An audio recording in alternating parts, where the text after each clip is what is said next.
माननीय मुख्यमंत्री महोदय यांनी तसेच माननीय ग्रामविकास मंत्री महाराष्ट्र शासन यांनी महाराष्ट्र राज्यामध्ये मुख्यमंत्री समृद्ध पंचायत राज अभियान राबविण्याबाबत शासनाने ठरवले असून त्यामध्ये राज्यातील जिल्हा परिषद, ग्रामपंचायत, पंचायत समिती यांच्यामध्ये मुख्यमंत्री समृद्ध पंचायत राज अभियान राबविण्याबाबत निर्णय घेतला असून दिनांक 17 सप्टेंबर ते 2025 ते 31/12/2025 पर्यंत 100 दिवसाचा हा कार्यक्रम असून हे नुसते अभियान नसून ही लोक चळवळ आहे.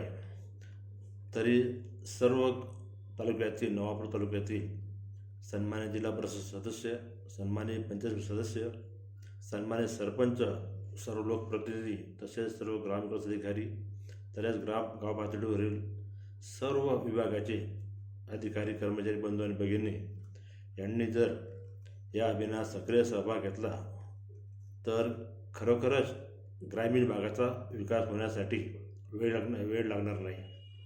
त्यासाठी शासनाने अभियानाचे मुख्य 7 घटक जाहीर केले आहे. त्या घटकामध्ये एक प्रमुख घटक आहे सुशासनयुक्त पंचायत. त्याच्यामध्ये लोकाभिमुख सक्षम पंचायत प्रशासन करणे. दुसरं आहे सक्षम पंचायत, स्वनिधी, CSR, लोकनिधीतून पंचायत संस्थांना आर्थिकदृष्ट्या सक्षम करणे. तिसरा घटक आहे जलसमृद्ध, स्वच्छ व हरित गाव निर्माण करणे. 4 आहे मनरेगा व इतर योजनांचे अभिसरण करणे. 5 आहे गाव पातळीवरील संस्था सक्षमीकरण करणे. 6 आहे उपजीविका विकास व सामाजिक न्याय. आणि 7 आहे लोकसहभाग व श्रमदान माध्यमातून लोकचळवळ निर्माण करणे.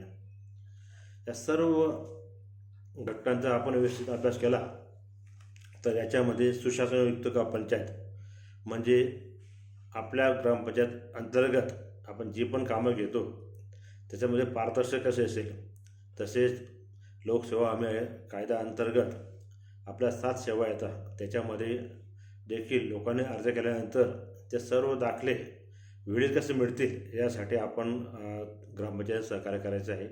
आणि त्याच दिवशी अर्ज आल्यानंतर आपण ते निकाली काढले त्याच्यासुद्धा आपण सुशासनयुक्त म्हणजे जसं आपण आपल्याकडे एखादा अर्ज आला आपण तात्काळ त्याला निराकरण केलं त्याला पेंडिंगची राहत नाही. अशा पद्धतीने आपण काम करणं अपेक्षित आहे. सक्षम पंचायत याच्यामध्ये समजा आपल्या ग्रामनिधी आहे, लोकसहभाग आहे, नंतर घरपट्टी, पाणीपट्टी हे जर आपण सर्व खातेदारांना वेळीच बिलं नोटिस बजवल्या तर आपला 100% कर वसुली होईल आणि त्याच्यामध्ये आपले उत्पन्नात वाढ होऊन ग्रामपंचायत उत्पन्न सुउत्पन्न तयार होईल.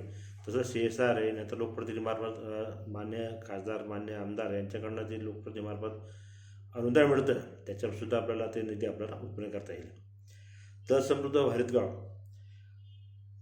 आपल्या गावामध्ये जेवढे कुटुंब आहेत प्रत्येक कुटुंबासाठी म्हणजे एका कुटुंबात जर एक व्यक्ती एक झाड आपलं असं लावणं अपेक्षित आहे. आणि जेवढे आपल्याकडे पाण्याचे साठे आहेत, जलसाठे आहेत म्हणजे पाझर तलाव आहे, कुळापुटे बंधारा आहे, गाव तलाव आहे, नदी नाला आहे, याचं समजा खोलीकरण काढलं आपण खोलीकरण केलं याच्यामध्ये पाण्याचा साठा उपलब्ध जास्त होईल. त्याच्यामुळे आपल्या पिण्याच्या पाण्याचा तर प्रश्न सुटेल, परंतु ग्रामीण भागातील शेतकऱ्यांच्या ज्या विहिरी आहेत त्यांना पाणी येईल. आणि आपला जो भाग आहे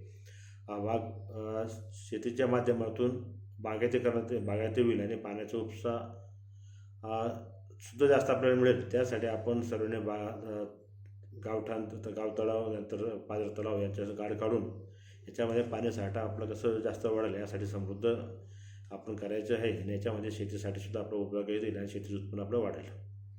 मनरेगा व इतर योजनांचे अभिसरण करणे. मनरेगा म्हणजे आपल्या ज्या सन्मान्य लोकप्रतिनिधीमार्फत आपण जे निधी प्राप्त करून घेतो तर ग्रामपंचायतमध्ये 14 विभाग 15 विभाग आहे. याच्यामध्ये आपण जी कामं घेतो त्याच्यामध्ये ते कामामध्ये आपण सरळ मनरेगाचं अभिसरण केलं म्हणजे त्या ठिकाणी उदाहरणार्थ एखादं काम 3 लाखाचं काम आहे, रस्त्याचं काम आहे, त्याच्यामध्ये आपण जर याची मजुरी ॲड केली आपण याच्यामध्ये मनरेगामध्ये तर तिथे ग्रामपंचायतीचा फायदा तर होईल. त्या 3,90,000 एस्टिमेट बनेल ते आणि 90,000 आपल्याला परत जास्त रक्कम आपल्या ग्रामपंचायतीला वापरायला मिळेल. अशा पद्धतीने आपण सर्वांनी मनरेगातून अभिसरण पद्धतीने कोणत्या योजनेचं काम असलं ते आपण अभिसरण पद्धतीने देणं अपेक्षित आहे. उपजीविका विकास व सामाजिक न्याय याच्यामध्ये प्रत्येक गटामध्ये प्रत्येक गावामध्ये आपल्या महिला भगिनी असतात त्यांचे आपण बचत गट स्थापन करतो.